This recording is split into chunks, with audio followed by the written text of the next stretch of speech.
audience. LoveLine may contain sexually oriented content. Listener discretion is advised. 3, 1, go! Adam Carolla and Dr. Drew. LoveLine, coast to coast. Yep, it is LoveLine. I'm Adam Carolla. That is Dr. Drew over there. Phone number 1-800-LOVE-191. Dr. Drew, board-certified physician, addiction medicine specialist. Big night tonight, Drew. Really? Yeah, Man Show premiere. Oh, big night. Yeah. Do you have to go to a party after this? No. Oh. No, I don't. Well, the party. They didn't invite you, I understand. The party's going on right now because the show is premiering right now. And as usual, as you and I have prepared many shows from this studio. Think about it. Other people have had parties. Remember, How many what? Other shows have premiered. LoveLine premiered. My Man Show's premiered. And you've been sitting here doing this show. Yeah. Yeah. I think every show you've ever premiered, you've been right here in this studio. That's because I love the kids. Yeah. But, Ann, put it on the Man Show She's over doing there. It, don't worry. Comedy Central. Whatever. Big premiere. Big episode tonight. Big episode. And, no, I'm not going to the party afterward because I'm getting picked up at 4:30 in the morning to go fishing with the fridge. The fridge? The fridge. William Refrigerator Perry. Oh, is this going to be a Man Show bit? Of course. Yeah. Wait, is he still alive? I hope so. Otherwise, it's going to be a very depressing piece with the fridge's corpse floating around the lake. He was like 380 when he was playing football, right? Yeah. What's he doing? What's he bringing in that now? He could have been 350, 360. What's he pulling in now? It's not like he's 6'8", though. I understand. He's probably 6'1". Yeah. He's coming in about 4 and change, but he's big boned. Oh, big frame. Hey, listen, say what you want about the fridge. Those of you who are he's probably a really nice guy. Chicago Bear fans from the 80s will remember him and his dominance. But the fridge, for a big fat guy, he got out of that three-point stance in a hurry. He's a good ball player. Oh, yeah. Remember they put him in at the goal line? Yeah. Put this 380-pound guy in the backfield. And that's right. They'd get on the 1-yard line, the 2-yard line. Yeah. They'd either hand it to him or let him lead. Right. With Peyton behind him. Yeah. And when that guy got out of that three-point stance and covered about 6-7 yards to the goal line, as quick as a wideout. Yeah. Did, except for he weighed about 375. Yeah. And when he hit that middle linebacker who was coming in at 235, it was just like, I'd seen him score touchdowns where he didn't get hit hard enough at the line of scrimmage and ended up sort of cartwheeling through the end zone. You know, he actually launched himself through the back of the end zone. I mean, and even he'd mow down a couple of guys and still go cartwheeling out the back of the end zone. I mean, he was he's a big fat guy. I think he could dunk a basketball back then too. Really? Yeah, he was a 380-pound, 75-pound dude who had he was quick. I mean, he was always out of shape. He was always a big fat guy. But he could jump, he could catch, he was quick out of the stands. He wasn't just some big fat guy they put in the middle. Where are you going fishing? We're going... Castaic or something? Yeah, we're going to Piru or something like that nearby. So that's good. Does he live out here? No, he lives in Chicago still, I think. Oh, boy. And... by the way, I went to Vegas yesterday/today. Didn't go to bed. Last night? Yeah, what I did is I got a 7 p.m. flight out of Burbank on Saturday, and I got a 6:30 flight. Oh, yes, yawn for me. A 6:30 flight out of Vegas this morning. You ever do that? What the hell were you doing all night? How dare you? No, I've never done that. Anderson's making a Coke reference there. Who'd you go with? I went with Man Show guys. Daniel, what'd you Jimmy, do those guys. Well, you look at it this way. You go to Vegas, right? Yeah. You go with Daniel and Jimmy and his cousin Sal. They're not going to the hotel room, ever. You're not going to bed before 4 or 5 anyway. Yep. It's not like it's 1:45, I'm turning in. Yeah. No, you're gambling, you're going to strip clubs, you're hanging out. You're going to about 4 or 5 o'clock anyway, right? Well, instead of go back to the hotel room with the Cottonmouth and the 8 other guys and try to crash out in some sort of bizarre sort of alternate slumber zone, why not just cut your loss, start heading for the airport? You didn't do one of those bizarre 5-hour strip joint. No, not that long. But the point is I just started heading for the airport at 5:45. That's good. Yeah, it's not bad. Yeah. Got home at 8 this morning. Was up 24 hours. Give me the pill, Skipper. And I'll tell you what, while I was driving home from the airport, watching the daybreak at about 7:45 this morning, I was thinking, thank God the fridge is coming over at 4:30 tomorrow morning. I'm really looking forward to that. All right. So, again, Big Man Show premiere tonight. And thank you. Get back to the phones, or at least to the phones, and speak to Amanda, who's 16. Amanda? Hey, what's up? What's up? Well, I got this friend named Jerry, and somehow he got poison oak on his balls. Nice.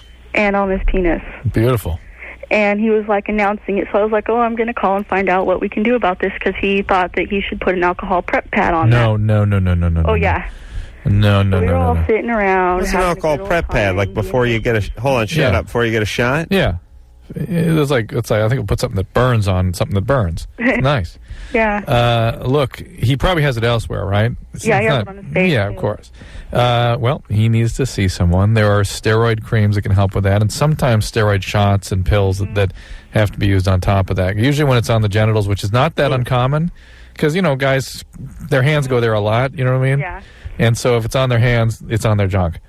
Yeah. You notice that about guys? It's less, people touch their face like 400 times a minute, but men... touch the junk. More. Yeah. Hey, well, wait a minute. Is there a difference between poison oak and poison ivy? It's all Russ, and it's all the same family of plant, but it's a little different. And we have poison oak out here in the Pacific. They have poison ivy out there. We don't have poison ivy out here? I listened to playing baseball night with my kids, and they hit a ball into the poison ivy oak, and I was looking at it, they're going, Jesus Christ, we have, in our backyard loaded with poison oak. Really? Yeah. Yeah, strangely. As an adult, there's just a handful of things that make it to that list that you don't think about anymore. Oh, that include quicksand, poison oak, your name being put in alphabetical order. Yeah. The stuff that used to constantly run through your mind as a kid, not around anymore. How many times now are you looking for a ball you've lost? Never. Okay, that's where the poison oak gets into the equation. I spent my entire childhood looking for a ball in ivy. Yeah, there you go. It was like this one ball, a yellow tennis ball, lineal mile of ivy, and I just looked in this huge ivy patch. That's how I spent my childhood, looking for ivy. It's a nice sort of metaphor for your whole childhood. Yeah, once in a while I'd get lost, and have to send someone to look for me in the ivy. Yeah. Where is he? He's in the ivy. Justine? Hi. Hi, you're 20. What's up? Congratulations on the Man Show premiere. Thanks. Big premiere tonight. Thank you very much. Also, I do have a serious question, but first, can I just make a quick request from you guys? Mm-hmm. I'm a long-time listener, and I used to make a best-of tape with my own compilations, and somehow I taped over part of it, but I haven't heard the Dr. Drew rap in forever. Not the boogie, but the rap? The shuffle. Yeah. The shuffle, yeah. Now, wait. Justine, let's just make sure we're on the same page, because we played the Dr. Drew Boogie last week. That's not the good one. But you want to hear the Dr. Drew Shuffle. That's right. Interesting. It's better. That was the original, right? Well, Right. It's old. It's old school. Yeah.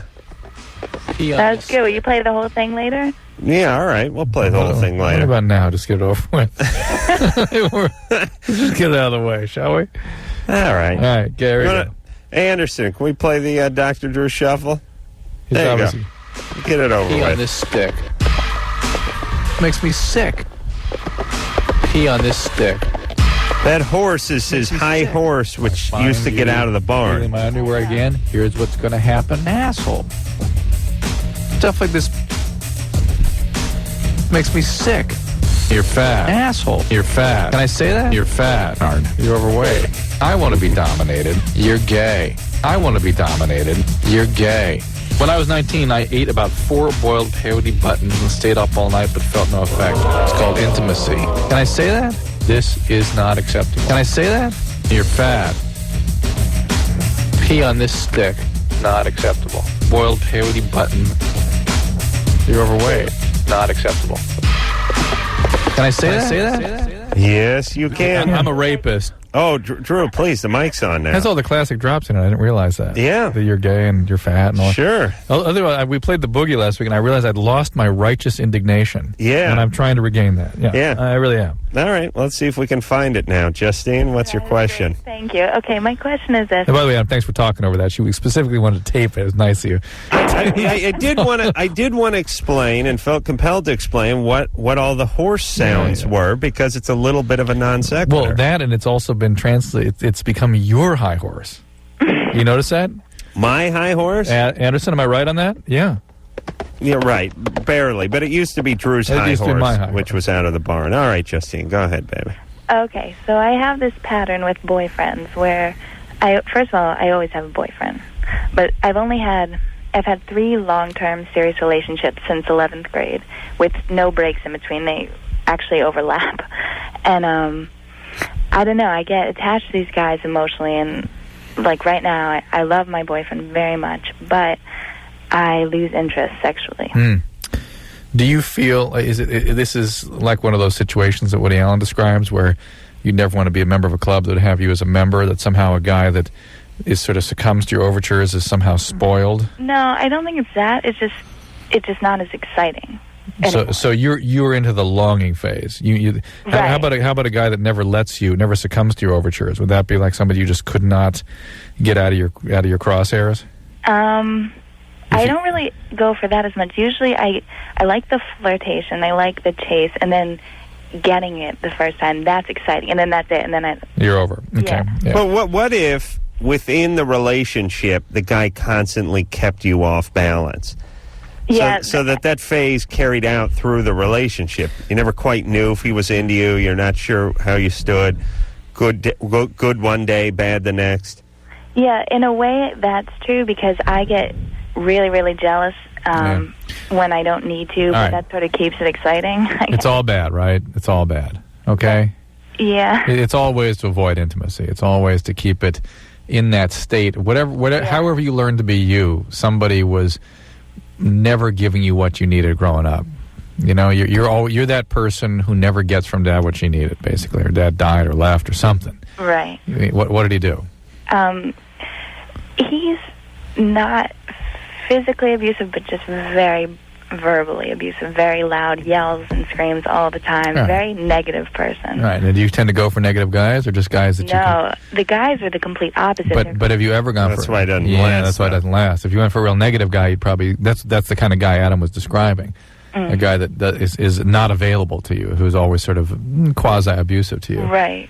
But I end up with guys that dote on me and are always there and go way out of their way to do everything. Well, all things being equal, you've made the better of the two choices, but it's all still about avoiding intimacy. I will recommend a book to you that you can read that talks about where this comes from. It's called Hop on Pop. Hop on Pop is one option. The other is a book by Ethel Person by the name of Dreams of Love and Fateful Encounters.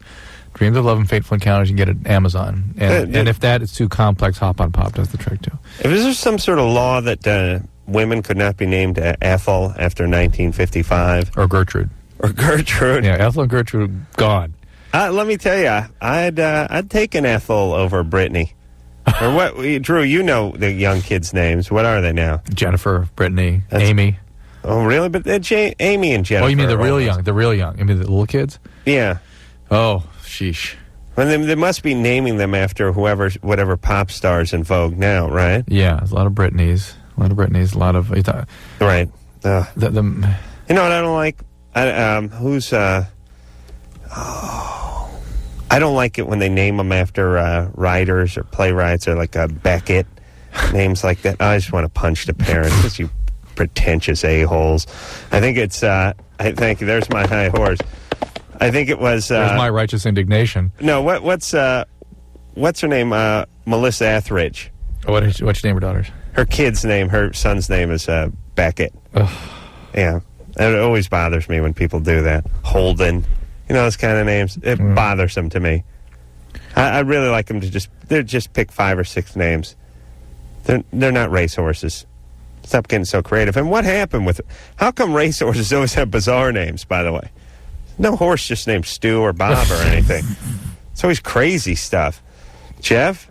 Yeah. You're 20? Yeah. What's up?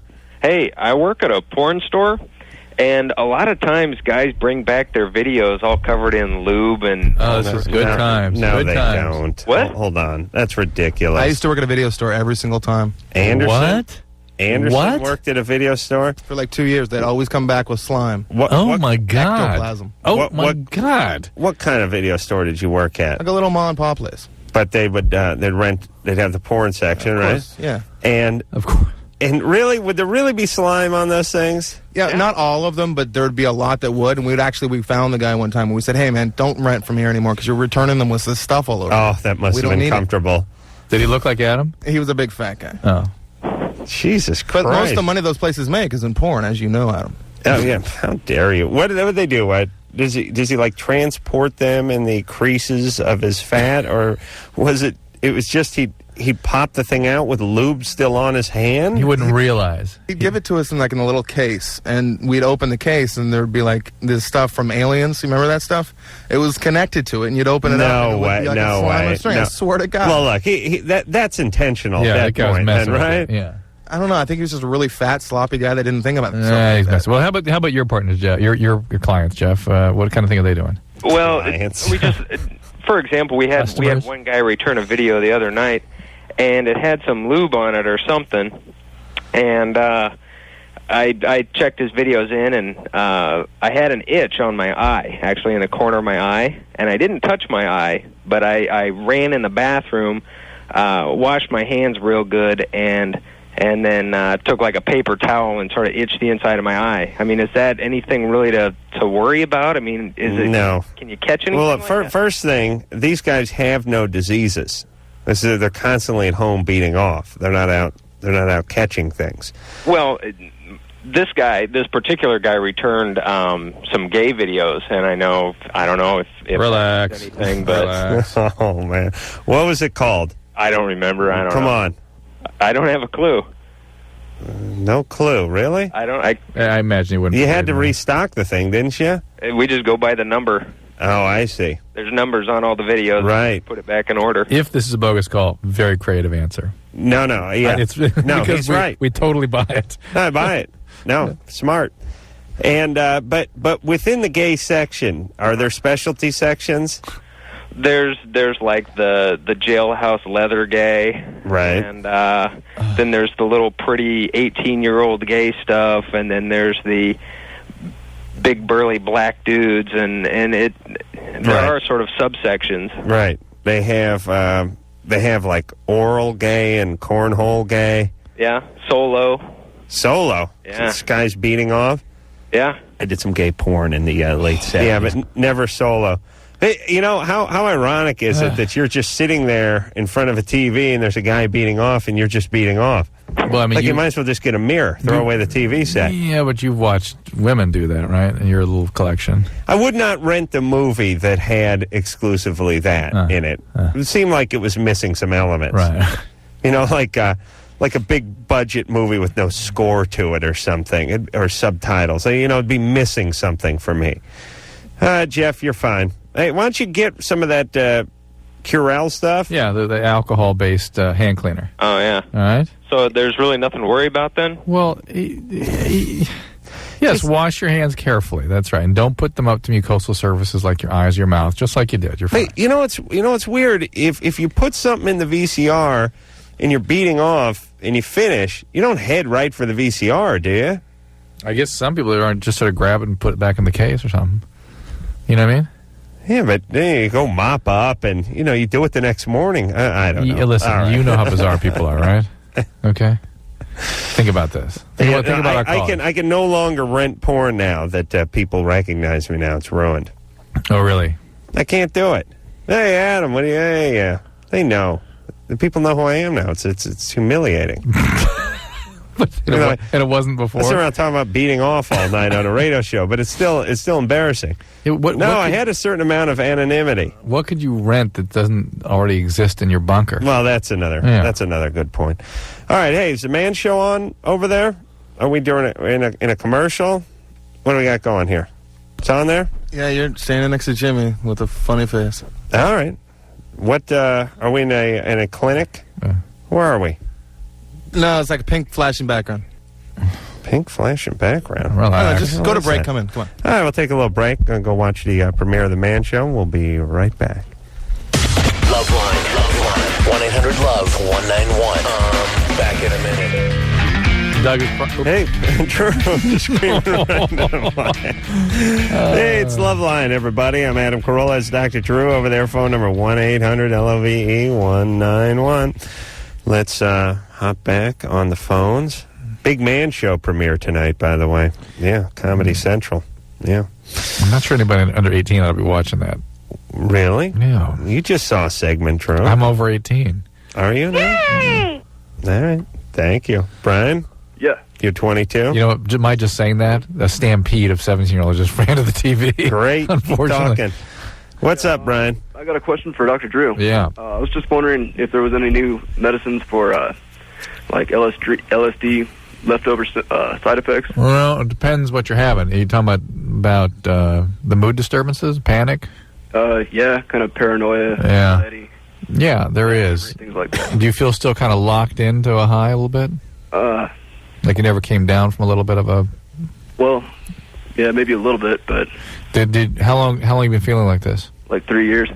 And has it been getting better over that 3 years or worse? Yeah, but it's pretty slow.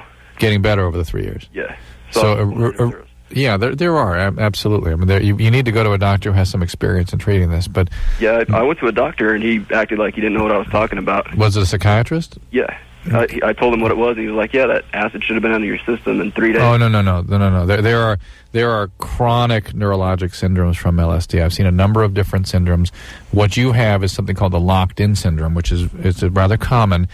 It's when you use a fair amount of acid, and all of a sudden you feel like you'd never really kind of quite come down from it, and then you start feeling kind of paranoid, then you get panicky, and then you get depressed. How much did he do?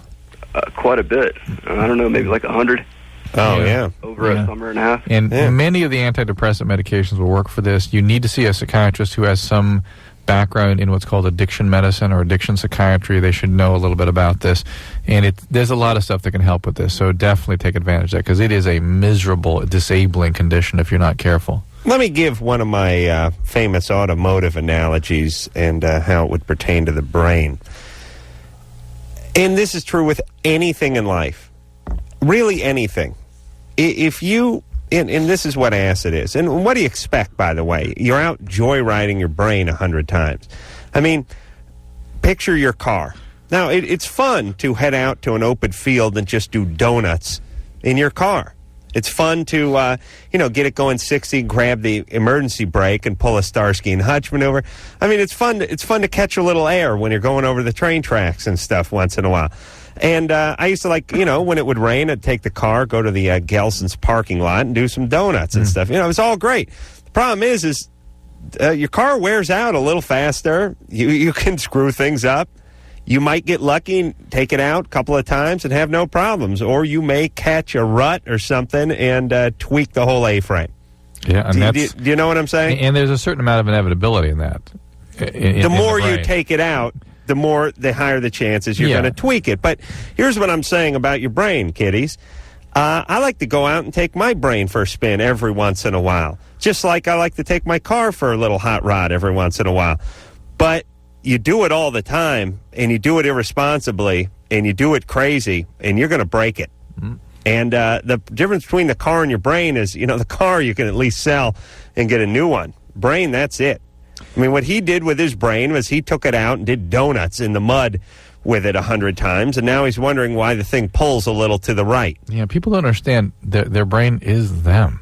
They don't understand that. It's like the brain is like some abstract organ that affects their sort of coordination or something. No, this is you. Your experience of self, reality, mood, everything you feel can be profoundly distorted. Crystal? Hi. You're 16. What's up? Yeah, okay, I was giving my boyfriend a hand job, and I pulled on the foreskin a little because he's not circumcised, and he said it hurt. Yeah. And I didn't think anything of it, But then later, I was on three-way with my boyfriend and my friend Chris, and both Chris and my boyfriend aren't circumcised. But Chris said he could pull his foreskin all the way back, and my boyfriend can maybe do it so the head's kind of poking out. the fort starts to hurt a lot. Right, so he has some narrowing, some stenosis of the foreskin. That's one of the reasons that getting a circumcision is a good idea, because that narrowing can happen. And then when you pull it through like you did, kind of vigorously, it tears, and then it narrows even more, and then pretty soon you can't get the head out at all. You guys, you can't just talk about grad night or something. You got two guys. You guys talk about the pre-pews for an hour on the phone. And by the way, Drew, get used to this. This is where you're heading with my kids. Oh yes, a lot of foreskin talk late night on the phone. 3-way, by the way. 3-way, 7-way. All right. Good times. Well, what do we do? Okay, I know that foreskin can be trained a little bit, moved around a little bit. I mean, just like when they put those barrels in the guy's earlobes, and in a year they get it up to 2-inch piece of sewer pipe in there. Mm-hmm. Can't he work with it a little bit? They can stretch and work on it, but sometimes that causes more stricturing.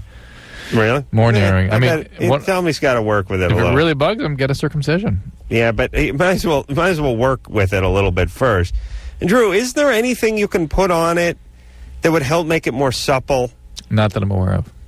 But could it hurt like vitamin E or something like that? It couldn't hurt. Tell them that you can do a good way to get some vitamin E. Just grab that capsule and just bite the tip of it off, and it's real nice. Yeah, it smells like fish, but it's nice. Yep.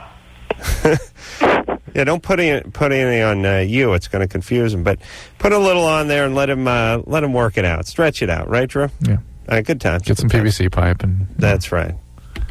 Let me try something. Yeah. No? All right.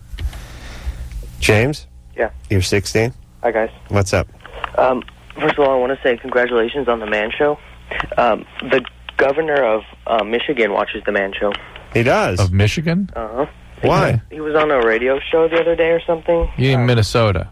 Yeah. Not Michigan. Best show on television. There he is. Yeah, there we go. He said that anytime he wants to go for some mindless television, he turns on the Man Show. Thank you, Jesse Ventura. Yeah. That's Jesse Ventura. Remember him? Mm-hmm. No, he doesn't remember him. Go ahead. How stoned are our callers? First off, is there a very stoned, Anderson? Is there a more well-known or popular governor than Governor Jesse Ventura? Yeah, but he's been governor for he was in wrestling 4 years ago, 5 years ago, right? He's been governor for 2-3 years. Well, this kid was probably 11 when he was in wrestling. The point is there's no more popular governor in the United States, or maybe in the world, if anyone's in the United States. Not about popular, but controversial. Well, I mean popular, and I should say well-known governor, and especially to a 16-year-old, you got the state screwed up, and you don't got his name right. But all right, James, go ahead. I'm sorry. That's all right. Well, I'm in counseling right now, and the insurance company is only going to pay for a couple more visits, and my therapist really wants me to tell my mom what's going on, and I don't know how to do that without. What is going on? I'm a pedophile. Somebody sexually abused you when you were a kid? Yeah. Who did that? My aunt. Oof. Does your mom know about this? No. Well, maybe that's what you ought to tell her about. Her sister? No, my dad's sister, and my mom divorced him, and that whole side of the family is just, I haven't talked to any of them in 8 years. How old were you when this happened? Probably 6. How old was she? My mom or the aunt? The aunt? I don't know. Was she an adult, the older kid? 40 or something like that. I don't remember. Great. Yeah, well, rest assured something happened to her. Oh, yeah. In a huge way. Mm-hmm. I mean, if you ever feel bad, if you ever have anger toward her, or you ever feel like she didn't get her comeuppance or her day in court, or you never got retribution, believe me. She's living in it. She's living in it. She had her daddy did something horrible to her for a long time. Much worse than what she did to you, I would bet. Okay. How long did this go on? A couple months, 4 or 5. And now you're into young girls, right? Yeah. Okay. And have you acted on that? Mm-mm. Good. No. Okay. Good man. Why do they want you to tell the mom? I don't know. She just thinks that I should tell my mom. Well, I think you ought to follow your therapist's instructions, first of all. Okay, I really do. Secondly, I'm disturbed that the insurance company, this is unfortunately not an uncommon story, when you have a very, very serious problem, they won't cover the necessary treatment. It's unbelievable. It's unbelievable. I mean, here's somebody that the treatment for which could save not just his hide, but maybe hundreds of others. You know what I'm saying? Right. But no, I think the insurance companies ought to be held accountable for that. Well, and then meanwhile, the San Francisco wants some state to pay for the bus driver to get a sex change. Yeah. Yeah. Strange, isn't it? No. No? Strange is not the word I'm thinking. Goddamn attorneys, right, Drew? Ruining the world. No. I just think the laws aren't in place to protect people, and more effed than strange. Right. You know what I'm saying? Mm-hmm. And so, James, I'm glad you're in treatment. For treatment to work, you got to follow directions. Follow directions. All right. Natalie? Mm-hmm. You're 17? Mm-hmm. What's up, princess? Not much. I've had an eye irritation for about 5 days now. And I don't think it's pink eye because I called a pharmacist and she said my symptoms weren't pink eye. And well, first of all, pink eye just means your eye's red. Yeah. That's all it means. Oh, I thought it was like... Pink eye can mean 100 different things. Okay. So, was your eye red? Yes. Oh, your eye was pink. There you go. Well, yeah, but there's many things that cause that. Yes. When you see kids at school with it. They're usually talking about conjunctivitis, but people are not, they don't know what they're seeing necessarily. All right. So go ahead, what's the deal? Well, I thought it was maybe allergies, but at first I was using marine tears, and now I'm using this stuff called Nafcon A. Uh-huh. But it's starting to help, but I just didn't know if I was taking too much of it or if it's addictive or if... Not addictive, but... Or anything. Not addictive, but you need a diagnosis. You need somebody to look at this and find out what's going on. And you go to a doctor or something? Yeah. Both eyes affected? Yeah. Well, I thought it was just allergies. Listen, answer the questions. Both eyes affected? Yes. Equally? Well, it's mainly on my left one. It just really depends on the day. And is it crusted in the morning? Can't open your eyes, that kind of thing? It has been, but not in the past day or two. It could well be allergies, but you need a diagnosis. And there are steroid drops and things they can use that will make it get better much quicker. Nafcon A is a good product, by the way. Who the hell knows their pharmacist at 17? I didn't know what a pharmacist was. When first pharmacist I ever saw was like 31. Yeah, pharmacists shouldn't be making diagnostic... physicians shouldn't be making diagnosis over the phone. So it's like, interesting. Mike? Yeah. You're 30? Yeah. What's up? Listen, I got a two-part question. Sure. Pretty serious. I'm a kids' party entertainer on the weekends. Oh, party pals. We just spent an afternoon with Elmo yesterday. In like 115-degree heat, and that guy in that damn outfit. Yeah. I thought I was going to resuscitate him. Listen, believe me, the guy made $55 for the whole afternoon, and got chewed out because he didn't spray enough Lysol in Elmo's head before he dropped it off. And there's always two kids that want to abuse Elmo. You know what I mean? Yeah. They want to make fun of everything he says and screw up everything he's trying to do. Yeah. Yeah, I know. It's great. So I'm sorry. What's up? Yeah. Listen. I'm entertaining the party and stuff. What's the character you play? I was playing Spider-Man. Spider-Man. Okay. Yeah. You do a lot of different ones too, right? Yeah. You do Wolverine. Uh-huh. Yeah? Yeah, what do you call it? Oh, yeah, they keep changing. Yeah, see, I was still, with the Ninja Turtles and stuff. No, this is Wolverine and you have Spider-Man. to put your head on while you're driving down the street, though, right? No. It's all the stocking over his head. It's all the Marvel comic guys, right? No, I'm saying, though, when you're Elmo, you can't come traipsing up the walkway of the house with your head under your arm. Right. You got to put the goddamn smoking. You got to put the head on as you come down the sidewalk because the kids are going to. That's right. You park down the street and then you put your stupid head on and you walk down the street. You almost did this, didn't you? I was this close to being a party pal. All right. So anyway. All right. So to kind of shorten the story, what I ended up finding out that it was an autistic child that one of the children I was working with, not the person whose birthday it was, but just the sister, the younger sister. Uh-huh. She's about 4 years old. The whole time during the party, and I. Sure, I guess I don't have a lot of experience with autistic children, and that's why I'm calling. The whole time during the party, she was very sexual in nature. What I mean by that is, I'll give you. Was she masturbating or something? Concrete examples. Hey, was she masturbating or something? No. No. Okay. It was all toward me. It was and so to a certain extent, like, that's understandable because I'm a comic character and everything like that. But it got scary. I mean, it got to the point that these are the things she was doing. She would hug my leg. She would kiss my hand. During some period of time, I guess while we were, I can't remember what it was, but the focus was somewhere else. She went up to me, she grabbed my finger, and she squeezed it, and she started rubbing it. Oh, no. You interpreted this as sexual. What? Yeah, no. Okay, no. Yeah, she said, "I love you." There's all these things. Yeah. Staring at my eyes, rubbing my Spider-Man costume up and down. Okay. Hey, Mike? Yeah.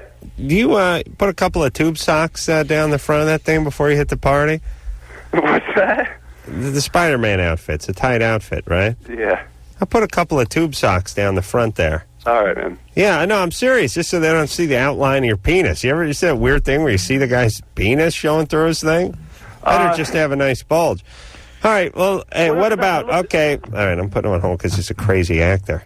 Well, autistic and problems, neurologic problems like that, kids are de-repressed. They can be very sexual. They don't have impulse control. Being retarded is like just being drunk. Yeah, and they will masturbate and do various things, but this doesn't even sound like that. This sounds more like someone who's just sort of physical and is inappropriate, but I wouldn't, her behavior needs containment as many autistic kids' behavior does. Yeah, well, I mean, if you don't, okay, this may sound harsh, but animals don't care. They see another animal, they start sniffing the other one's butt. Or what do dogs come up and do to your leg? Start humping your leg, they're licking their balls, they're sniffing the other animal's butt. Right. That's right. They don't care who's walking it, who's around, anything like that. Same drill. Their brain is not quite as developed. Mm-hmm. And that's what happens. Your brain gets more developed, and you start to have these impulses like, hey, look at that great-looking chick. I'm going to grab a handful of boob. And contain that. And then you contain it, or then you'll get drunk and actually do it. Or, as you're going to find out soon, you hit like 80, 85, you start just doing this stuff. We start going, screw it. Yeah. Well, you lose that part of your brain that's responsible for screening impulses. Oh, really? Yeah, as you age. I think it's just convenience. Like, no. I'm going to be dead. No, as you age, that part drops out. You think, hey, I want to do that. That's what I do. But my take would be like, look, I'll grab a boob, but I'll be dead before the trial's over. I'm not going to do any real time. So being autistic is like, there's elements of that. You have to be trained. Yep. Oh, boy. And I don't want to argue with Mike. I'm sure there was a... No, it's all right. He just wants to know information. But I'm sure she was enamored with him and thought he was Spider-Man and felt affection for him. Yeah. Okay. He got a little crazy with it, though. All right. He took his party pal thing very seriously, too. Let's get back to him. Mike? Yeah. How much does that pay? It pays just what you were talking about. 55. About, whatever, with tip or something like, in between 30 and 50. What's going on with the tip, by the way? But sometimes they're not tipping. They don't tip all the time, right? No. Sometimes they can be pretty rough. And now you go pick up the outfit, and then you have like a couple days to drop it off or something. Yeah. All right. How's the acting going? How's the acting going? It's coming around. I mean, I do a Shakespeare show, and I'm doing the workshops. The quote casting director workshops and things like that. Right. Hey, do me a favor. What's up? Next time you see any of those casting directors, tell them Adam Carolla said to kiss his ass. All right? Hey, listen, I have a second great part of that plan. question. Yeah, go ahead. Yeah, listen, but so that's fine. So I overblew what was going on, and then just understand what autism was. But if there should happen to be a situation where I recognize, not that I would even have the authority to recognize, but it should have a sense that there's something up with the child that seems strange or seems like something that would be of sexual nature that someone else is messing with them. No, I think you have to see something explicit, and if you do, you call Child Protective Services. But to have a hunch, I don't think you're going to get very far with that. Well, you find out it's the uncle. You shoot a blast of web at him. You tie him to his chair, and then make him confess. You wait for Commissioner Gordon, Mayor, somebody, or the editor at the newspaper. Didn't Spider-Man work at a newspaper too? He did. What a ripoff from Batman. Superman. Sorry, didn't anyone make a beef about that? I mean, Isn't there some sort of copyright infringement or something there? Like, I mean, when that was originally pitched, I got this idea for this guy. He's a superhero. He works at a newspaper. How come no one raised their hand and went, hey, wait a minute. We got one of those. Yeah, you can't do that. It's a ripoff. Look at the X Show. All right. Oh, look at the X Show. Well, good point, Anderson. Yeah, they came out first, so we managed to rip that off. Yeah, I'd like to look at the X Show, but not on. Funny how that works. Something unbelievable about that man format, but somehow it didn't work on the X Show. Shocking. Yeah, shocking. Oh, well, we'll be back. LoveLine with Adam Carolla and Dr. Drew. 1-800-LOVE-191. We'll be right back. Hey, everybody. It's LoveLine. I'm Adam Carolla. It's Dr. Drew over there. Phone number 1-800-LOVE-191. Like, let's talk to this guy who's got the blood in the semen. All right, here. ready. It's been an hour. Guy's been on hold. Dustin? Hello? Hey, you're 16. Yeah, dude. What's happening, what's up? What's up, Adam? Dude. What's up? Okay, I got a problem, man. All right, turn the... All right, forget it. Hello? Yes, you have blood in your semen? Yeah. Every time you masturbate? No, just like sometimes. How many times has this happened? Like 3 or 4. 3 or 4 times. Have you had anybody... Yeah, I know. He's got his radio jacked up. All right, it's a pretty simple issue. More often than not, it's nothing, but a doctor does need to look at this just to be doubly sure. I'd be interested to know if there's any blood with the urine also, which is a different implication. Could be stones, could be infection, could be a little burst blood vessel, could be no big deal. Any blood with the urine? A little bit. All right, that's actually a more serious issue, so you need to see a doctor about that. Blood in the urine is actually more serious than blood in the semen. Yeah? Yep. I know in the semen, it just cuts to the core of all men. Yeah, you think that's when you get the airlift, the helicopter out. However, the reality is blood in the urine is the more serious issue. Mm-hmm. Blood in the stool? Depends how old you are. It's a sign we look for cancer or precancerous changes. And more often than not in a young person, it's hemorrhoid. Melissa? Yes? You're 20? Yeah, I was just wondering, my boyfriend has what he claims is a pimple on his penis, like the top of the shaft closer to his lower abdomen. He said... Would that be the top or the bottom? That'd be the top. The top. Near his abdomen? Yeah. Yeah. Be the base, wouldn't it? Well, no. She's talking... You mean the top surface? Yeah. Well, look, there's the bow and the stern. Yeah. And then there's the keel and the crow's nest of a ship. And he's talking about the she's talking about the crow's nest. Deck side, yeah. Yeah, she's talking about being top side. Yeah. Okay. Deck side at the keel. Actually be a pimple after he popped... Hold on a second. You can't be deck side and at the keel. I'm sorry, deck side aft. Stern. Yeah, stern is right. Stern is right. Oh, it is? Yeah. Aft is the rear? Fore's it? Fore and aft, stern and... I thought the bow is the front of the ship. And what's the back? The back's the stern, right? Okay, and then stern. fore and aft is left and right, right? Oh, for Christ's sake. Starboard. And what's And fore what? and aft then? I thought aft was back. Starboard and... give me that. It's right there. It's right there. What? Dictionary. Okay. I know it troubles you to crack a dictionary, but... All right, let's get back to our caller, huh? Where'd she go? Where'd she go? You hung up? No, I didn't hang up on her. How dare you? Melissa? Yeah. Yeah, the top of the penis down toward the base. Yeah. Yeah. That can be a pimple, actually. So what happens after he breaks it? He popped it, and he said that some white stuff came out, kind of like pus, and it got bigger to actually an inch in diameter, but Nice. it's not red or anything. A centimeter. It's a centimeter now. Yeah. It's probably a carbuncle. It's probably like a zit, basically. Yeah. Why? Do you suspect he's been stepping out on you? I don't know. He did a long time ago, but he's been pretty faithful as far as I know lately, so I was just... That's quite an endorsement. Aft, near, toward, or in the stern of a ship or tail of an aircraft. Aft. Whatever. The back. Yeah. That's right here, the aft. All the airplane flying I do. Yeah. Yeah. Now, what about... So the back. That's what you said. Oh, you said the aft. Yeah. But you said the fore is the front, and the aft is the Back. rear, and that's Yeah. the same as the Yeah. bow and the stern. Yeah. Right. Okay. All right. Good. All right. Keep going. Melissa? Well, aft is more of a tail of an aircraft. That's what I was thinking, more in a ship. Yeah. All right. I don't know what we're talking about now. All right. Listen, it's probably is it. Okay, thank All right, good luck. Good times. He was cheating. She gave this great endorsement where, well, he cheated once, but I I don't think he's cheating as much as he used to, as far as I know. It was a She great. should just be concerned for her exposure to that, both in terms of her mental health and her physical health. Right. Angie, Hi. what's up?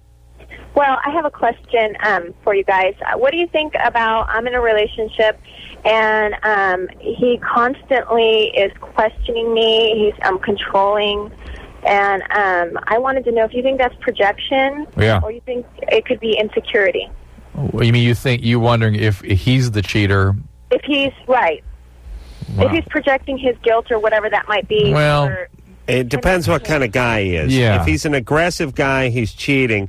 If he's just an insecure guy, he's not. Either way, it's Which the is same it? thing. It's the same phenomenon. Yeah, but though? she wants to know whether he's cheating or not. All right. And I'm saying if this guy's wearing a gold chain, driving a sports car, and a little bit aggressive, he's cheating. If not, he's just paranoid and insecure. But see, the thing is that... Which guy is he? Excuse me? Try it again. All right. Sorry, hello? Wait, we got a break. Which guy is he? Is he? We got a break. See, that's what... Oh, you have to go to break? We'll be right back. Is he the aggressive guy, or is he the wimp? He is aggressive as far as business goes, but he's not flashy as far as gold chain, but he does have a Rolex. Yeah. We've been together a long time. We have a child. All right. Hold on. He's got a Rolex. I don't trust a Rolex guy. I'll get to the bottom of this guy when we come back. LoveLine, 1-800-LOVE-191. We'll be right back. Yep, it is LoveLine. I'm Adam Carolla. That's Dr. Drew over there. Phone number 1-800-LOVE-191. I know I've spoken about this before, Drew, but I'm really thinking, and I'd like all our listeners to join in, and you too possibly, into a class action lawsuit against the manufacturers of sweatpants and hip cargo-type pants. For? Well... You know these? I got a few pairs. I got a pair from that Adidas makes. Mm-hmm. They're these sort of all-terrain, all-pocket pants now. Yeah. They got the little drawstring at the bottom cuff, right, where the ankle is, and they're made out of this sort of. It's this sort of slippery material. Can get wet, and you can wear it dry or whatever. I don't know what it is, but the point is it's greasy. I mean, it's slippery. You don't know what I'm talking about? Slide out of your chair or something? Yeah, no, it's not like it's not like cotton pants. Yeah. It's made out of, the pants I'm talking about that everyone's wearing now? What's the suit about? You put a handful of keys, handful of change, some vitamins, a wallet, and a cell phone. Yeah, everything falls out. You jump in the back of a cab, get out, it's gone. Yeah. I left a bowel movement in a cab in Vegas. It slid out. This thing was it was so slippery. Oof. No, but also the pockets are they're this deep and angled back. Pockets are at a bad angle. Yeah. Sometimes they have a little flap that goes over it, but it's just a little flap. It's no way to really seal it up. Yeah. And you hop into these. Now, they're great when you're traveling. Like I said, I went to Vegas. I brought nothing, by the way. Something very, very cool, very liberating about checking onto an airplane. And in Burbank, and the woman behind the counter says, "Have you had all articles and baggage within your sight?" And I said, "I don't have any. This is it." I wore the same shirt and the same pants and theirs I wore back this morning at 6:30 in the morning. But the point is the cell phone was in the back of the cab when I got out of the cab because everything just goes flying out of the pockets. And then I called it and some woman answered. It was great, and it's always that movie woman, the woman in her 50s. My phone's ringing in the back of this Vegas cab. She picks it up after about 8 rings. She's a little confused. Hello? Hi. It's always that weird, you got to get started, too. Hi, is this my phone? Well, I don't know. Well, I mean, no, let me start again. The phone, this is not your phone. No, it is not. It was ringing. It's next to you. Are you in a cab right now? Well, yes, I am. Well, this is my phone. Oh, I see. I'm sorry. Oh, that's all right. Where are you heading? I'm going to a wedding. That wedding's not at the Mandalay Bay, is it? No, it's not. Oh. Give me the cabbie. No. No, you didn't say that? No, she was like, well, if you want, she was going to a hotel. I can take the hotel. I'll take it with me, the hotel, and drop it off at the concierge. That's smart. Yeah. That's good. Let's do that. That's nice. I never picked it up. It's still there. Still in Vegas. Call the hotel, the mail to you. Yeah, I was thinking about that. Yeah. Well, who pays for the mailing? You? How do they know? COD, care and undelivered. Really? Yeah. All right. I could go for that. I told her, listen, thanks. You want to make a phone call? Go ahead. I mean, just one. You know what I mean? Now I'm just thinking, how are you going to get that away from the concierge? We need a positive ID. You'll have to come down here and identify the phone. I can just see it now as I tell them to turn the phone on, and I scroll through the first 13 names that are on the pre-dial. Yeah. It's not good enough. Right. Kind of thing. Right. You know what I mean? Right. You might have seen this phone somewhere before. Right. Meanwhile, it's been there for 2 days and no one said anything. Right. Who else would know the phone is there? Yeah.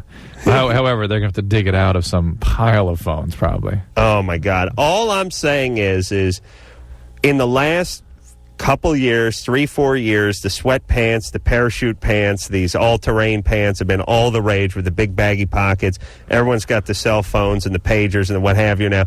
I bet lost wallets, lost cell phones, and lost keys are up 85%.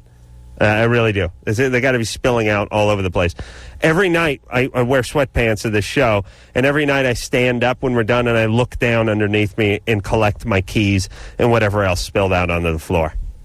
All right. I feel your pain. You want to join my lawsuit? I feel your pain, yeah. Oh, yeah. All right. Angie? Yes. You're 23. Yes. What's up? Well, I guess we left off. Oh, that's right. That's right. The guy. That's right. The guy. And he's constantly, yeah. Two. Yeah, well, let me reset here. He's constantly he's jealous, controlling, all over. Giving you the fifth degree about... Oh, interrogations, the whole bit, yeah. Yeah, there's all kinds of versions of this in reality. It's all bad. None of it's good, yeah. None of it's good. Right. None of it's good, but I think that I could deal with working through insecurity issues rather than someone who likes to sleep around. Have you ever done anything to lead him to believe that you were stepping out on him? No, absolutely not. But when we first met, he asked about my past, my different partners and things like that. Yeah. And I was completely honest. And it's not like I was... Big mistake. Yeah. But I wasn't, a horror or anything like that. So that all comes... He brings that up now all the time, right? He doesn't bring it up. But he says that because of that, he said it bothered him. And I don't... It's hard for me to believe that he is stepping out on me because... Hang on. Angie, hold on a second. This is one of these guys that somebody needs to just go, hey, cut it out. Yeah. You like me, we have a relationship, you cut this crap out, I'm out of here. Right. That's it. Cut it out. Well, and you know what? And I left, and he agreed to go to counseling because we do have a child. What did you say to him exactly? When I left? Yeah. Because it wasn't just like all of a sudden. Every time we would get in an argument, because he's extremely explosive and would be like walking on eggshells living with him. No.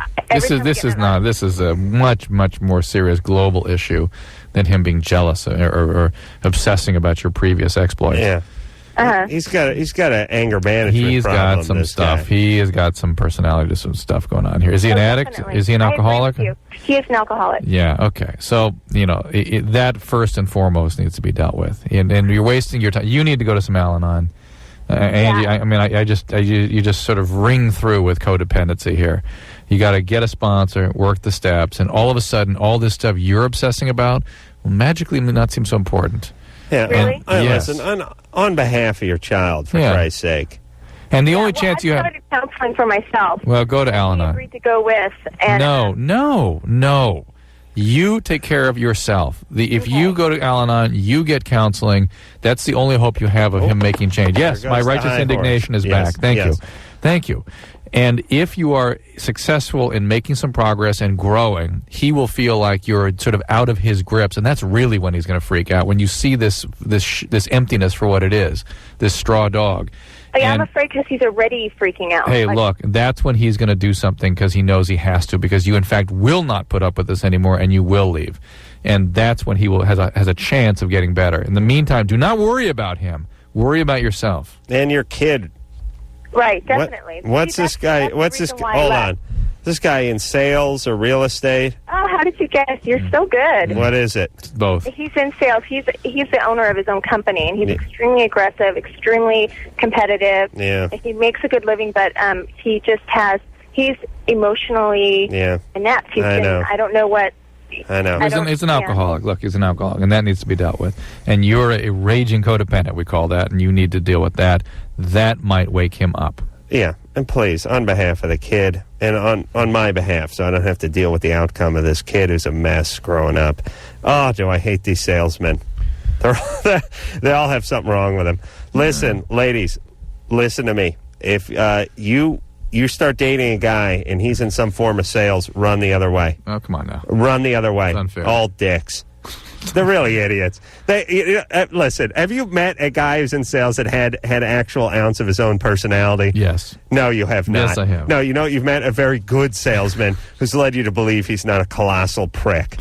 They're all just the worst guys in the world. Horrible personalities, lack of chameleon personalities. They're just they're horrible guys. The Rolex. Oh, they got a nice pinky ring and a Italian horn chain. Talking, kissing ass all the time. Just look, stay away from those guys. Salesmen, agents, attorneys. I'm going to print a list. Publicists. I'll print a list of guys to stay away from, ladies. The problem is because these guys all have the same BS gene, you're most attracted to these idiots. Because not only can they sell a car, they sell themselves. How about a woman that has those jobs? They're bad, too. Stay out of there. Not as bad as the guys. Same issue? Yeah, but because they don't have the testosterone mixed in with it and the sort of genetic aggressive hand, they're not quite as bad, but they're pieces of work too.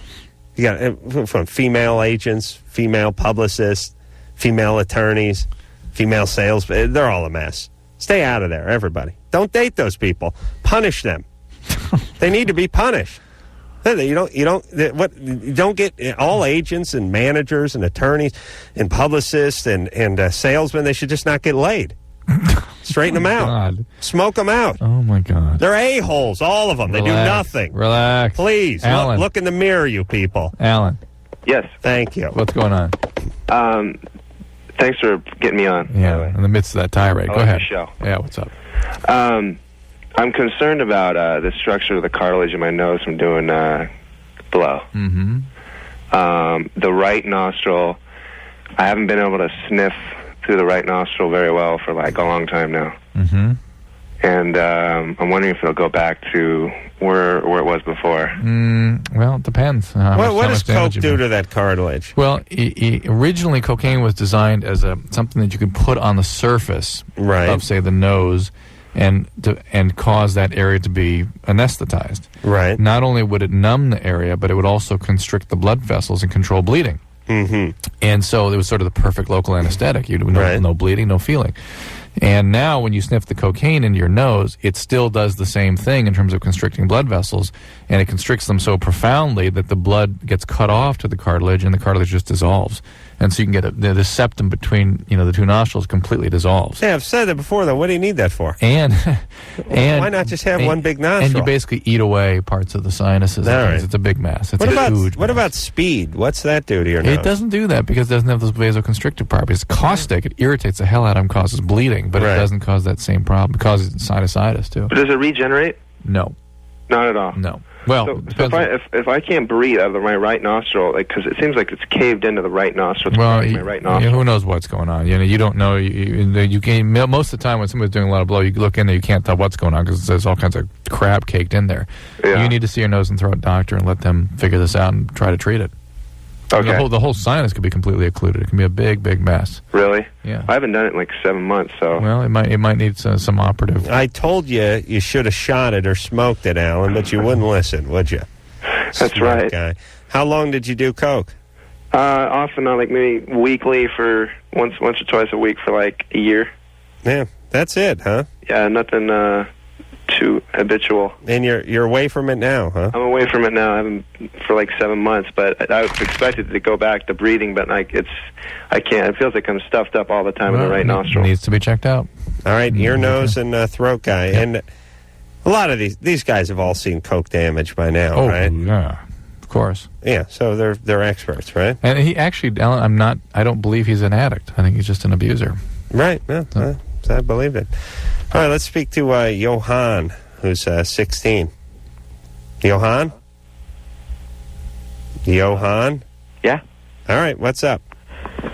Not much, Adam. All right, what's up? Are you depressed? Huh? Okay, I'm going to hang up on you in a second, all right? Oh, sorry. All right, start talking. Okay. Not much. I'm just kind of seriously whipped, that's all. Well, you're like so depressed, you're like disconnected from reality here. What? See? All right, hang on, Johan. Okay. All right. Just let him stew a little longer, screwball. Hey, Anthony? Yeah. You're 25. What's up? Well, for probably about 9 months now, my semen's been getting thicker as when I ejaculate. Mm-hmm. And I'm wondering if that's a sign of a STD or... No, it's nothing. It's nothing? Nothing. Means probably means you're masturbating less. What's that? Are you masturbating less than you were a month ago? No, probably more. More. Are you on medication? No, none. Don't do any steroids or anything like that? No, I did drugs for a while. What drugs? Pretty much everything. Ecstasy, speed, GHB, K. Wow. GHB, interesting. What about fluid in general and being hydrated? That kind of thing. That could help. I'm sorry? You have no history of steroid use, though, huh? No. Okay. Well, when you were using drugs, you may not have been producing as much semen. I mean, your body is disturbed by all that. Well, when I was doing drugs, it was fine, and then after I went off, after I stopped, I haven't done drugs in a while. No, what I'm saying is it wasn't fine then. Now it's fine. This is now your normal state. Before was in the altered state. Oh, really? Look, it's better this way because you can flick it off your belly before you step into the shower. Doesn't look too attractive. That's just. But it was really thick and kind of clunky, so that's nothing that I should be worried about. No, Okay. You're fine. Oh, yeah, I'm telling you, you get your belly covered with hair like mine, and it's a mess. Shag carpet with peanut butter in it. I really, if you dusted my area, you could find probably semen from 12 years ago, 87, 88. I'm sure of it. Easily. Yeah. There's just no way it's all coming out. You soap up, but no. Nice. Yeah, it really gets worked into the fiber. Mark? Oh. Yeah, I'm here. All right. Hey, you guys, we got to have callers. Hey. Mark, start speaking up. Callers must be able to talk. All right. Go ahead. My question is, I've been having white, flaky pubic hairs. White, flaky? Yeah. What do you mean by flaky? Well, they're I can touch them and they'll flake off in my hand. I used to work at the Flaky Wiener. Dicky. That's Dicky. They'll flake off in your hand, so they'll fall out. Yeah, I can pull them out by 10 or 20. And you have quite a few of these. Yes. And the skin's normal from which they're coming out of? Yeah. It's mostly right under the base of my penis and right at the bottom of my scrotum. You pull hair out of your scrotum? Yeah. Why are you pulling them out? Because I don't want them there if they're mutated or something. What about this, Drew? I can't quite visualize. Now, listen. Do you have a digital camera? No. Oh, damn it. Well, you want to see a picture of it? Yes. That's never going to happen. You're gay. Drew, what about this? I think I've had a gray pube before. Yeah, sure. But it wasn't falling out. But he's got patches of them that fall off. What would cause that on someone's head? Seborrhea, some sort of skin problem. And that's what should he do? Dermatologist? Yeah, a dermatologist. I cannot visualize what he's describing. Yeah. Anybody, by the way, anybody who wants to send digital images, I think that's the new level that a LoveLine will come to now. Are you kidding? No, I want people. Everyone has a digital camera. Everyone has email access. Give me a digital image. Email it to here at the LoveLine website, and I'll look at stuff. Drew, we can't get goddamn paper for the fax machine. But we've here. got an email. Think you're going to pull that off? Yes, I do. Really? I do. Okay. Yeah. Because otherwise, the rash thing, all of the people describing stuff on the surface of their body, forget it. Right. They get nothing. Rick? Yes? Well, maybe if you're a better doctor. Rick, you're 17. Yeah. Kiss my ass. What is up? Oh, yeah, my best friend's girlfriend has been leading me on sexually. And, well, she's been, like, I've been going to her house with a couple of friends, you know, just to hang around. But what's it called? You know, she's been leading me on, like, and then I found out that she's bi. And, what do you mean leading you on? well, she's been constantly flirting. Flirting with you? Oh, yeah, like she's been squeezing, you know. But she's a little troubled, right? I really don't know what that. You don't know what troubled is? I don't know what do you mean by that? Well, chaos. She's chaotic. Her life. It's not. She's a bad girl. Oh, not really. No. No. Okay.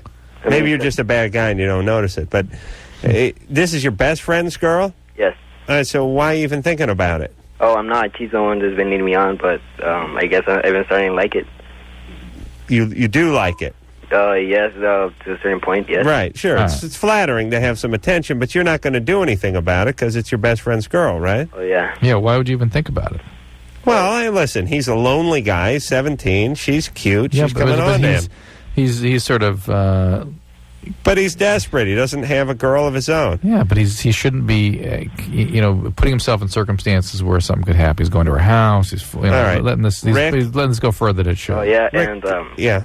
Like, when we've been there, like, without my friend, other people have been around. She's been, constantly asking if we want to have orgies or, Yeah, okay, stay away. Stay away, unless you want to lose your friend. Like, the most people, like... Hey, cut it out. Just stay away. You're going to lose your friend. And she's chaos. She's trouble. And he's going to learn soon enough what she's about, and you don't want to be a part of that. You want him blaming you for how she is. You tell your friend to wear a condom, too. You don't want to get this one pregnant. Or get anything from her.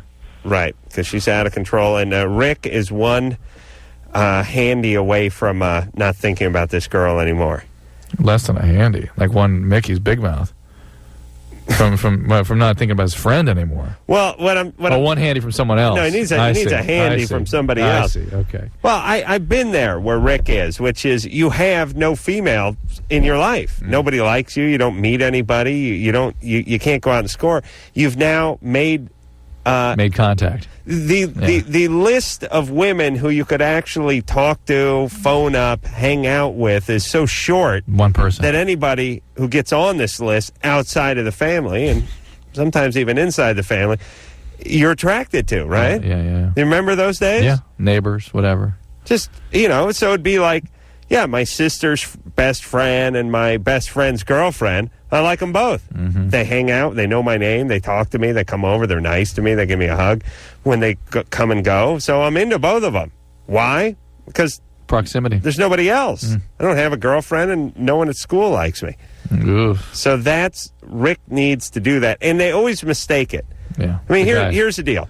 Well, this one, he might be maybe stirring up some problem. But as a 17-year-old guy, you got some love to give. Yeah. And excess.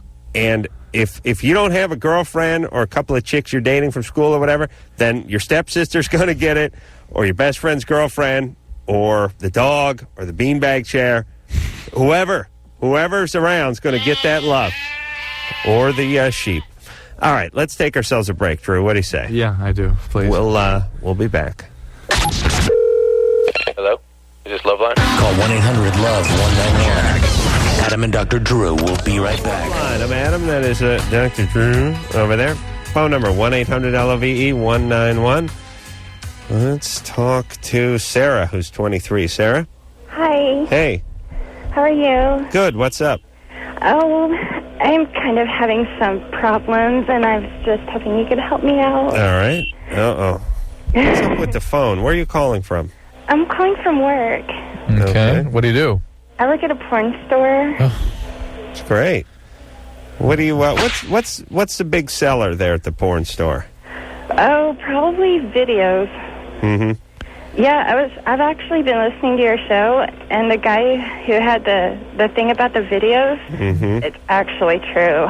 People return videos with schmutz on them. Yes, absolutely. Yeah. Nice. It's pretty gross. More with the gay porn than with the straight porn, or does it matter? More of the straight porn, surprisingly.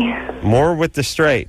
Yeah. I'm not surprised. The gays are a little more fastidious and tend to clean things a little better, right? Yeah, they're more prissy, actually. Nice. They're prissier. Really?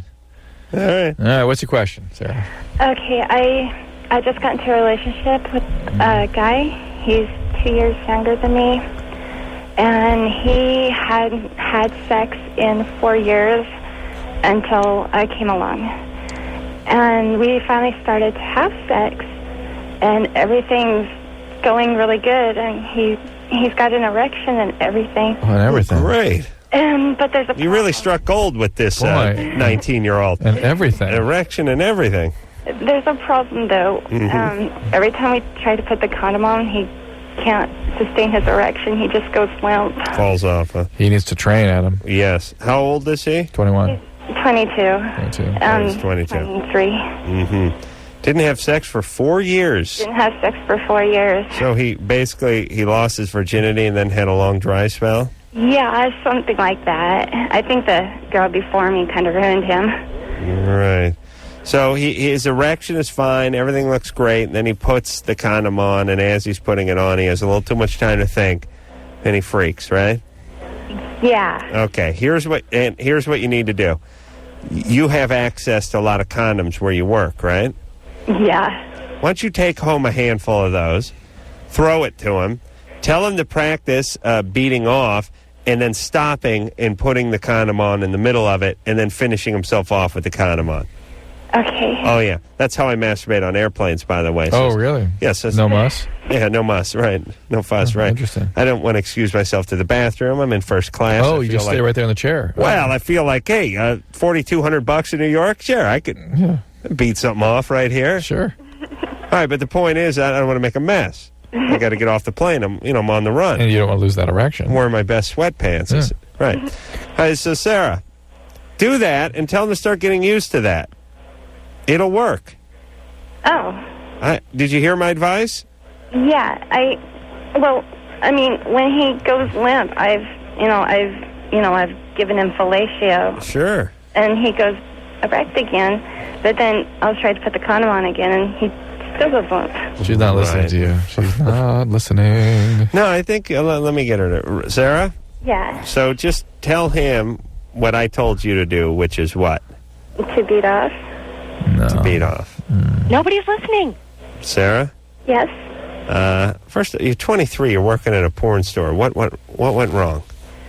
What happened, baby? Oh, I needed a job.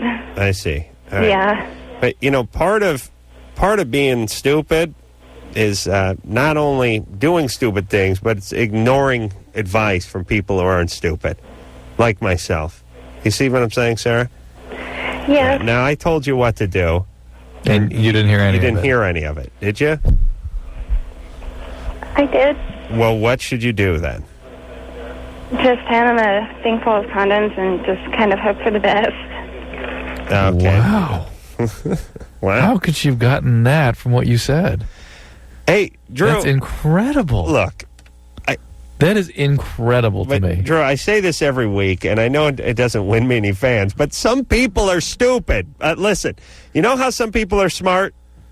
Yeah. We all understand that concept. Let's just focus on... forget about stupid and smart. You know some guys are good athletes? Right. How do you know they're good athletes? They perform well. Right. But does everyone perform well? No. Is everyone captain of the football team and the varsity track and all? No. Is everyone, Ken Griffey Jr. and Mark McGuire? No. Why not? There's a relative thing. There's all the guys who suck. We understand that concept. Same in the brains department. Sarah's 23. She's peddling dildos for a living. She's not a smart person. And she doesn't...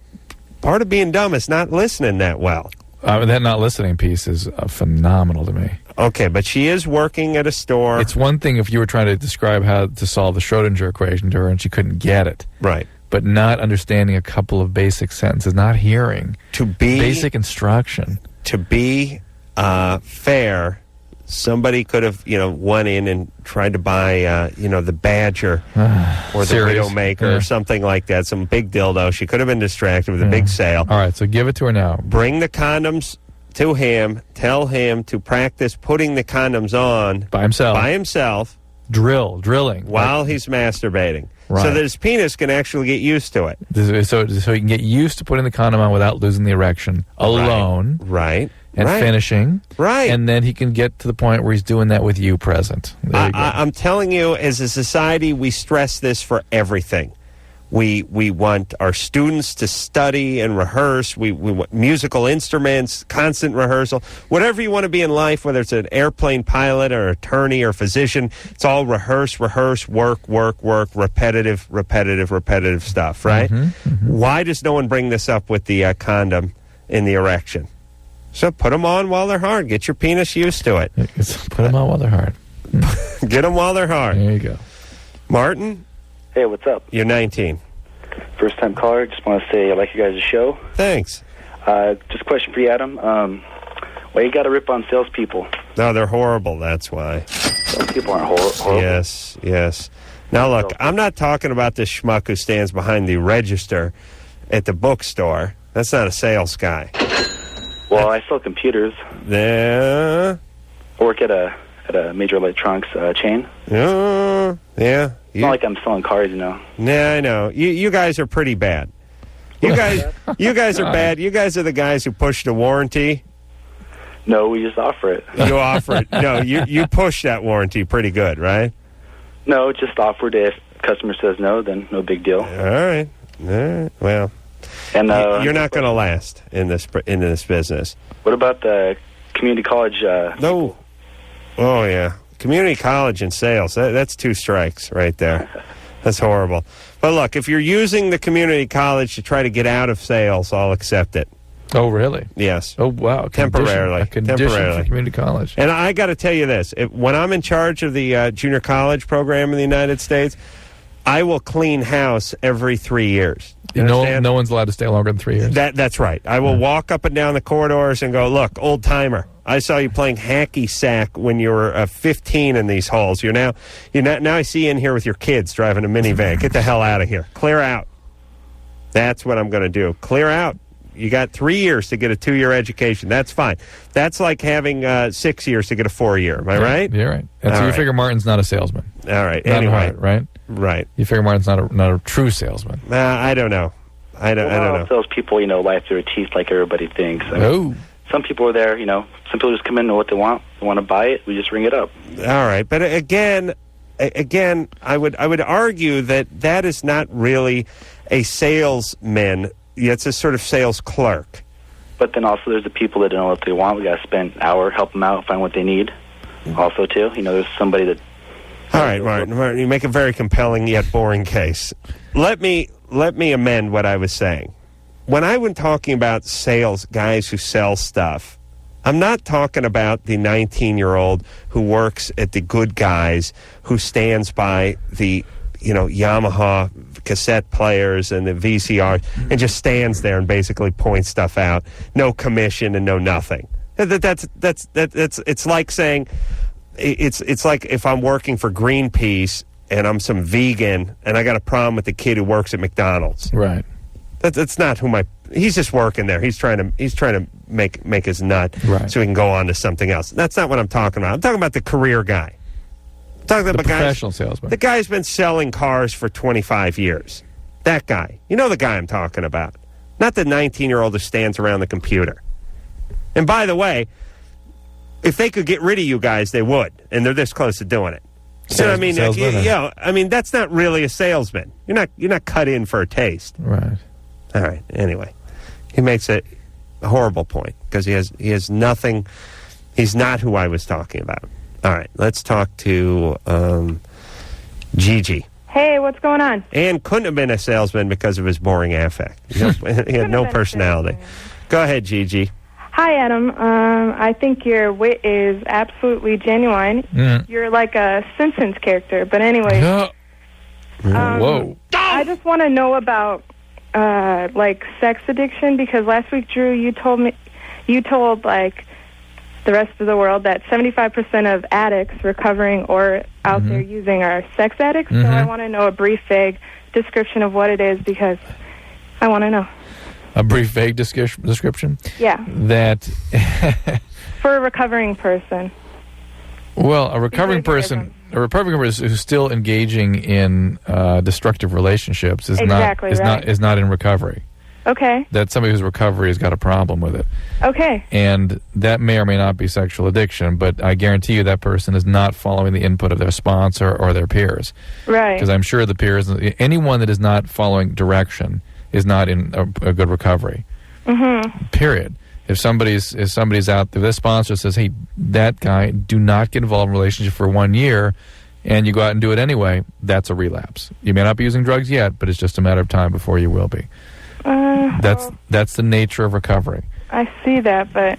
And if they're compulsive and they're having multiple sexual partners and they're really going after the reward activation just as they would be with a drug, and if they have a biology of addiction, if they've been particularly they have evidence of addiction to other chemicals, and now you sprinkle in some sort of abuse, physical or sexual abuse, you get a sex addict.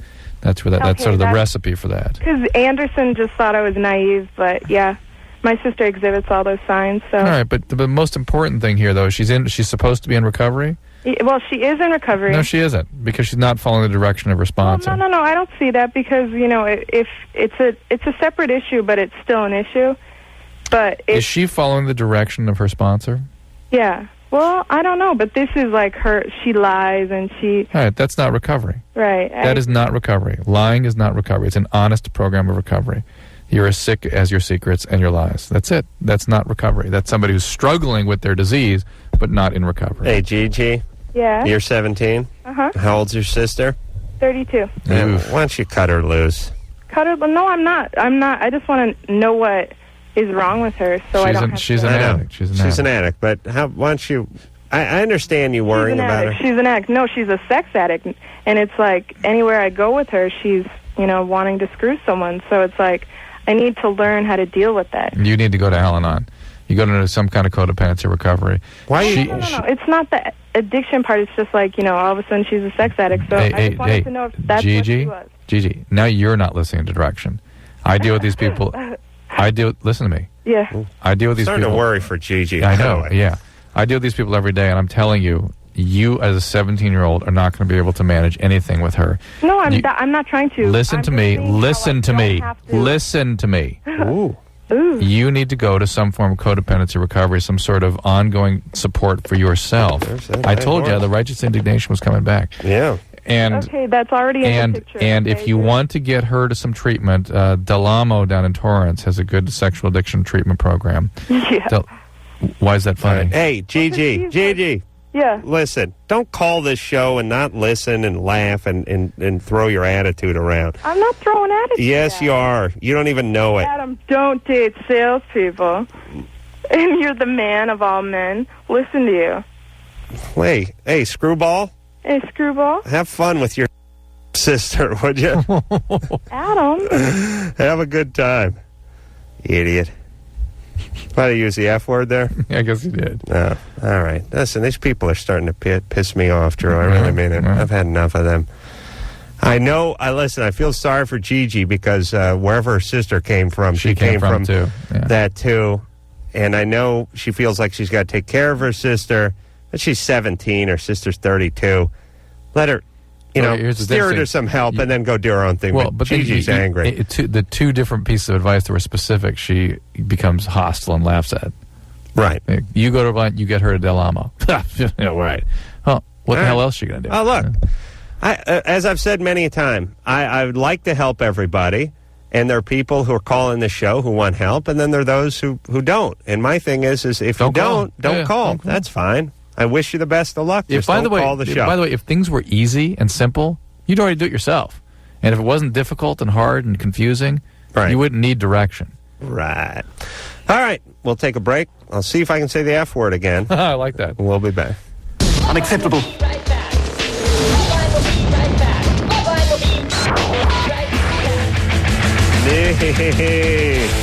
LoveLine, everybody. I'm Adam Carolla. It's Dr. Drew over there. Going to get back to the phones, solve some problems.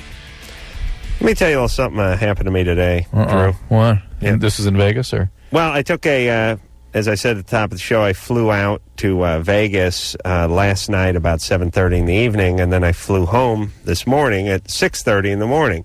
Just stayed up all night. Basically stayed up 24 hours. I had a good time. Had the, how dare you, Anderson? Had the guy in the flew Southwest. Of course. So, it's no assigned seating. Right. Traveling with two buddies, so there's three of us. Right. The plane's about 85% full each time, which is good. It's usually 110% full. Right. And each time got onto the plane, happened going to Vegas and coming back. One time was a lady, looked like she was in her mid-40s. She was just alone in an aisle of three. Now, I'm not exaggerating at all, had not sat down, was walking in front of me down the aisle, got to a vacant aisle of three things, stopped, started to step into the aisle, had not sat down, and I said, excuse me, miss, there's an open chair on the other side of the aisle. There wasn't even a guy there. It was just an open chair. I said, I have my two buddies. There's three of us here. Would you mind taking this seat so we can sit together? And she did one of those things that I can't stand, which is she gave me the, like that thing. Like, I don't mind the guy who says no. Yeah. And I don't mind the guy who says, sure, buddy. It's the, I'll let you do it, but I'm going to let you know that this is really some pain, and I have some drama I got to live out with you that's meant for other people, but you're going to get some too. You feel like just saying, hey. No, you know what I say to those people all the time, and they always, I think they get embarrassed by it. I say to them, especially if they're smaller than I am, I say, hey, is it a problem? No problem. And I'll stop them again. I'll go, hey, listen, if it's a problem, just tell me. Tell me what the problem is. No, forget it. Have your seat. Yeah. It's that thing. It's like, I've once again been victimized. That's basically their cry. Yeah. Meanwhile, no different than sitting in an aisle between two people you don't know, or sitting in a chair between two people you don't know, and sitting on the other side of the aisle between two people you don't know. She was traveling alone on a, crowded plane to Vegas for 45 minutes. But no. And flying back, exact same thing. Same scenario. Got on the plane. Female or male? Male. It's usually the middle-aged chick fit the criteria for this. This is a semi-younger guy like early 20s, just look like a regular guy. Same thing. Sir, you hadn't sat down yet. Had not sat down. I said, do you mind, before you sit down, can we take these? I got three of it. But that's what it was. People come back from Vegas, as most of them are hungover and are on speed or something. You know what I mean? I'll give them coming back. But two of those. And listen, folks, I understand you got your problems. Keep them to yourself, please. Or don't do it. Don't do what? Chicken ass. Don't move. Just go, no, I'm going to be an a-hole and sit here. But don't give somehow, what am I going to do? Send you over some flowers? I really feel crushed. Then I had another great thing. Uh-oh. I PO'd the flight attendant at Southwest because they're not real friendly. I mean, they're okay friendly, but let's face it, they're running it's really the train to Krakow over there is what that is. It's not a flight. Right. And I understand this, everybody, because here's the deal. It used to be only a certain percentage of people could fly. Right. And that's because it was expensive, and only the top 10% of the country, of the nation, could fly. This is many years ago. Now you can fly. You can hop on a Priceline on your computer and get a round trip ticket to Chicago for $189, and you're wondering why the guy sitting behind you is wearing the cutoff sweatpants and scratching his crotch the whole time. And has bad BO. Right. Because now everyone can do it. And this is what happens. Right. Now, I'm fine with that concept. But now, because of this, the flight attendants have an ass full of this. Yes. We're dealing with guys wearing like ascots and bow ties and wearing a blazer to go fly 25 years ago. And now they got the guy with the cut off sweatpants and the King's jersey who's scratching himself. So they have no time for anything. So we're sitting there, and the flight attendant from Southwest said, what do you guys want something to drink? They're in a big hurry all the time. So I said, yeah, give me a Miller Lite. My other buddy said, yeah, give me a Coors Light. And my other buddy said, give me a Coke. And we said, no, give him a Coke, give him a beer. And he went like, yeah. And right in the middle of that, she jumped in and said, it's pretty pretty crowded flight. Let's go, basically. So he said, okay, give me a beer. So she said, okay, Miller Lite, Amstel Light, and she flubbed the word. And I said, look, it's a crowded flight. We don't have time for you to stammer. Let's go. Oh, no. PO'd. That was it. Guess who got it? Wonderful stories. Guess who got what? Guess who got his beer 20 minutes after the other two guys got the beer, and then they had to collect it after I took one sip off. It's a little payback time. But come on. You bust balls. You got to get your balls busted, right? Yeah, that's right. Sean? Hello? You're 24? Yeah. What's up? All right, I talk too much. Now we got a problem. You got 1 minute. Go ahead. You got chlamydia? Yeah, well, I'm in the military, and I went to Thailand and got mixed up with a woman of the night there. Nice. And you didn't wear a condom? I did, but I woke up the next morning and she was playing with it.